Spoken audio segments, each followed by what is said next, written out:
Students, आज के इस वीडियो लेक्चर में हम लोग 9th क्लास के चैप्टर नंबर सिस्टम्स की एक्सरसाइज 1.2 से क्वेश्चन नंबर 1 करेंगे। इस क्वेश्चन में हम लोगों को दिया है state whether the following statements are true और फॉल्स, जस्टिफाई योर आंसर। तो क्वेश्चन में बोला गया है कि नीचे लिखे हुए जो स्टेटमेंट्स हैं बताइए कि ये स्टेटमेंट सही हैं या फिर गलत है, और साथ ही अपने आंसर को जस्टिफाई भी करिए। ठीक है, तो एक एक करके तीनों स्टेटमेंट्स पे आते हैं हम लोग और देखते हैं कि स्टेटमेंट सही है या फिर गलत है। तो पहला जो स्टेटमेंट हम लोगों को दे रखा है उसमें दिया है every irrational number is a real number. हर एक इरेशनल नंबर अपने आप में एक रियल नंबर होता है। तो क्या ये स्टेटमेंट सही है या फिर गलत है? हर एक इरेशनल नंबर अपने आप में रियल नंबर है। तो आप लोगों को याद होगा कि जब हम लोगों ने इस चैप्टर का जो इंट्रोडक्शन पार्ट है वो डिस्कस किया था तो वहाँ पे हम लोगों ने रियल नंबर्स पढ़ा था। तो रियल नंबर्स बेसिकली क्या होते हैं? रियल नंबर्स बेसिकली सेट होता है किस किस का? रैशनल और इरेशनल नंबर्स का। तो rational numbers plus irrational numbers, right. तो जब रियल नंबर सेट होता है रैशनल और इरेशनल नंबर का, इस बात का मतलब क्या हुआ कि सारे के सारे रैशनल नंबर्स किस में आते हैं? रियल नंबर्स की कैटेगरी में आते हैं, और सारे के सारे इरेशनल नंबर्स भी किस कैटेगरी में आते हैं? रियल नंबर्स की कैटेगरी में आते हैं। इसका मतलब हर एक रैशनल नंबर अपने आप में क्या होता है? एक रियल नंबर होता है। और हर एक इरेशनल नंबर क्योंकि रियल नंबर की कैटेगरी में ही आता है, ठीक है, तो हर एक इरेशनल नंबर भी क्या होगा? अपने आप में एक रियल नंबर होगा। तो दिया हुआ स्टेटमेंट कैसा हुआ? ये ट्रू हो जाता है। ठीक है, क्यों ट्रू हो जाता है? क्योंकि रियल नंबर्स के अंदर सारे के सारे रैशनल नंबर और सारे के सारे इरेशनल नंबर्स आते हैं। इसका मतलब हर एक इरेशनल नंबर किस कैटेगरी में फॉलो होगा? रियल नंबर्स की कैटेगरी में फॉलो होगा। तो हर एक इरेशनल नंबर अपने आप में रियल नंबर हो जाता है। ठीक है, अब आते हैं दूसरे स्टेटमेंट पर। यहाँ पे दिया है एवरी पॉइंट और number line is of the form under root m where m is a natural number. तो क्वेश्चन में बोला है कि हर एक पॉइंट जो कि नंबर लाइन पर रिप्रेजेंट किया जाता है वो अंडर रूट एम जैसी फॉर्म का होता है, जहाँ पे एम एक नेचुरल नंबर है। चलिए एक नंबर लाइन हम लोग इसके लिए ड्रॉ करते हैं। हम लोग जानते हैं कि नंबर लाइन के ऊपर सारे के सारे रैशनल और सारे के सारे इरेशनल नंबर्स होते हैं। ठीक है, तो चलिए अभी हम लोग यहाँ पे 0 कंसिडर कर लेते हैं। यहाँ कहीं 1 होगा, ये 2 होगा, ये 3 होगा, ये 4 होगा, और इधर -1 -2 -3, करेक्ट।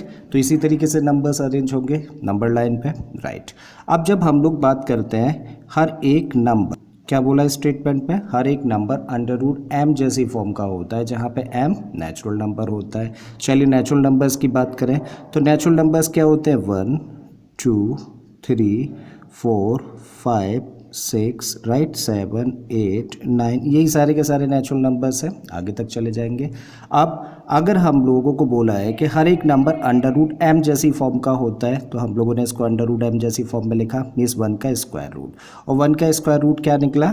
1 निकला। अंडर रूट 2 की वैल्यू 1.41 समथिंग ऐसा कुछ रहेगा। ठीक है, इसका मतलब ये जो फॉल करेगा कहाँ पे फॉल करेगा? नंबर लाइन पे, यहाँ कहीं होगा 1.4, राइट। ठीक है, अंडर रूट 3 की बात करें तो 1.7 समथिंग हियर। अंडर रूट 4 की बात करें तो ये होगा 2, करेक्ट, तो ये एग्जैक्टली इसको रिप्रेजेंट करेगा। अंडर रूट 9 की बात करें तो ये अंडर रूट 9 का मतलब हुआ 3, तो एग्जैक्टली इस पॉइंट को रिप्रेजेंट करेगा।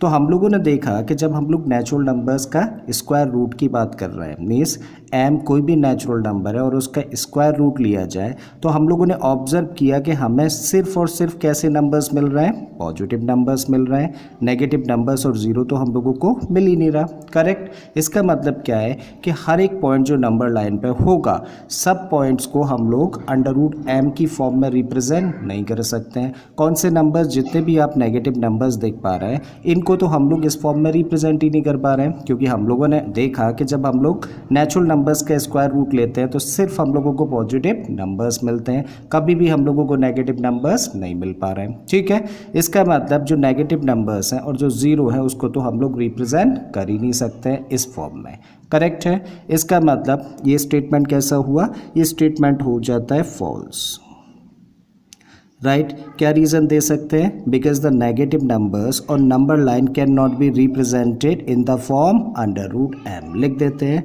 Because negative numbers on number line can not B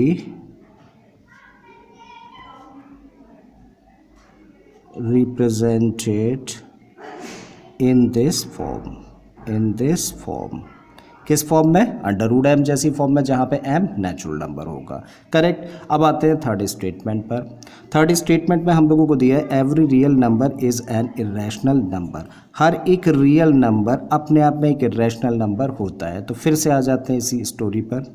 हम लोगों ने क्या सीखा? हम लोगों ने सीखा कि हर एक रियल नंबर हम लोगों ने सीखा कि रियल नंबर किसका कॉम्बिनेशन होता है? रैशनल और इरेशनल नंबर्स का कॉम्बिनेशन होता है। तो हर एक रैशनल नंबर अपने आप में रियल नंबर है, हर एक इरेशनल नंबर अपने आप में रियल नंबर है। बट हर एक रियल नंबर ना तो रैशनल होता है और ना ही इरेशनल। जैसे हम लोग एक एग्जांपल दें, यहाँ पे दिया है हम लोगों को हर एक रियल नंबर इरेशनल नंबर होता है। मैंने नंबर लिखा है एक 5 अपने आप में कैसा नंबर है? एक रैशनल नंबर है, और रैशनल नंबर है तो रियल नंबर भी है। करेक्ट। तो 5 एक रियल नंबर तो है बट ये रैशनल नंबर नहीं है। ठीक है, तो इसका मतलब क्या हुआ? ये स्टेटमेंट कैसा हुआ? ये स्टेटमेंट हो गया फॉल्स, क्योंकि जितने भी रैशनल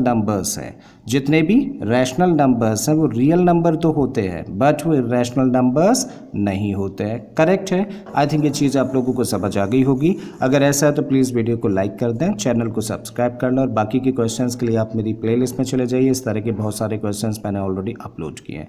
फिर से आता हूँ एक नए क्वेश्चन, एक नए कॉन्सेप्ट के साथ में। Till then keep learning and thank you for watching this video.